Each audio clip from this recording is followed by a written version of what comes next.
নমস্কার বন্ধুরা, সবাই কেমন আছেন? আশা করি সবাই খুব ভালো আছেন, সুস্থ আছেন। আজ আমি বানাবো বাঁধাকপি পুরো ভরা পাটিসাপটা।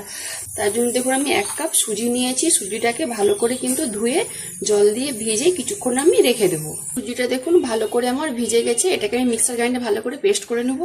আর এদিকে পুরের জন্য বাঁধাকপিও কেটে নিয়েছি, কেটে ধুয়ে নিয়েছি। আর মশলা নিয়েছি আদা, টমেটো, কাঁচা লঙ্কা, আর বাঁধাকপিতে অল্প আলু দেবো, আলুও কেটে নিয়েছি। বাঁধাকপির পুরটা তৈরি করে নেবো। তার জন্য কড়ার মধ্যে অল্প সরষের তেল দিয়ে দিলাম, ফোড়নে দিচ্ছি গোটা জিরে। এবারে ধুয়ে রাখা আলু, অল্প মটরশুঁটি, আলু আর মটরশুঁটি একটু ভাজা ভাজা করে নিয়েছি। এইবারে বেটে রাখা মশলাটা দিয়ে দিলাম। 1 চামচ কাশ্মীরি লঙ্কা, হলুদ গুঁড়ো, ঝাল লঙ্কার গুঁড়ো অল্প, ভালো করে মিশিয়ে নেবো। সামান্য গরম মশলা গুঁড়ো। মশলাটা ভালো করে কষানো হয়ে গেছে। এবারে কেটে রাখা বাঁধাকপিটা পুরোটাই দিয়ে দিলাম।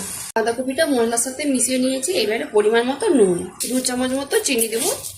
বাঁধাকপির পুরটাতে একটু মিষ্টি আর ঝাল ঝাল লাগলে খেতে ভালো লাগবে। বাঁধাকপির তরকারিটা হতে থাক, আমি কিছু উপকরণ দিয়ে পাটিসাপটার একটা ব্যাটার তৈরি করে নেব। সুজিটা কিন্তু ভালো করে পেস্ট করে আমি জায়গাতে ঢেলে নিয়েছি। এবারে এই চা খাবার কাপে আমি 2 কাপ মতো কিন্তু ময়দা দিয়ে দিলাম এর মধ্যে।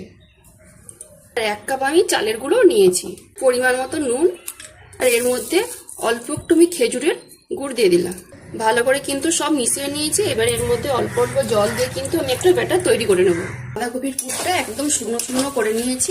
উপর থেকে 1 চামচ ভাজা জিরে গুঁড়ো, 1 চামচ ঘি, ভালো করে মিশিয়ে আমি নামিয়ে নেবো। পাটিসাপটার ব্যাটারটা কিন্তু ভালোভাবে গুলে নিয়েছি। আর এদিকে কিন্তু বাঁধাকপির পুরটা ঠান্ডা করে নিয়েছি। এবারে পাটিসাপটা আমি তৈরি করে নেবো। নন স্টিকের তাওয়া নিয়েছি, তাওয়ার মধ্যে অল্প একটু তেল একটু লাগিয়ে নেবো। 1 চামচ মতো দিয়ে এই চামচের পিছন দিয়ে আস্তে আস্তে চেপে কিন্তু আমি গোল করে তৈরি করে নিচ্ছি। মধ্যে বাঁধাকপির পুরটা আমি দিয়ে দিলাম, রোল শেপে তৈরি করে নিচ্ছি। এই দেখুন, দেখুন কত সুন্দর হয়েছে। এবারে দুপাশ কিন্তু ভালোভাবে একটু সেঁকে নেব, দিয়ে আমি জায়গাতে তুলে নিচ্ছি। কটার মধ্যে হালকা তেল আমি লাগিয়ে নিয়েছি। এবারে 1 চামচ ব্যাটারটা দিয়ে ভালোভাবে চামচের পিছন দিয়ে গোল করে নিচ্ছি। এবার এর মধ্যে বাঁধাকপির পুর দিয়ে রোল করে নিচ্ছি। ভালোভাবে কিন্তু রোল করে নিয়েছি, দুপাশ সেঁকে নিয়েছি। এবার আমি জায়গাতে তুলে নিচ্ছি। এইভাবে বাকিগুলো তৈরি করে নেব।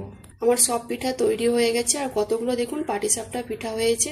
আর এই বাঁধাকপির পুর ভরা পাটিসাপটার পিঠা রেসিপিটা যদি ভালো লেগে থাকে তাহলে অবশ্যই বন্ধুরা বাড়িতে একবার বানিয়ে খেয়ে আমাকে কমেন্টে জানাবেন। যেসব বন্ধুরা আমার রান্নার ভিডিও দেখতে পছন্দ করেন তারা আমার পেজটাকে লাইক কমেন্ট শেয়ার করবেন। যারা ইউটিউব চ্যানেল থেকে দেখছেন তারা সাবস্ক্রাইব করে পাশের ঘন্টায় ক্লিক করবেন। সবাই ভালো থাকুন, সুস্থ থাকুন আর সাবধানে থাকুন।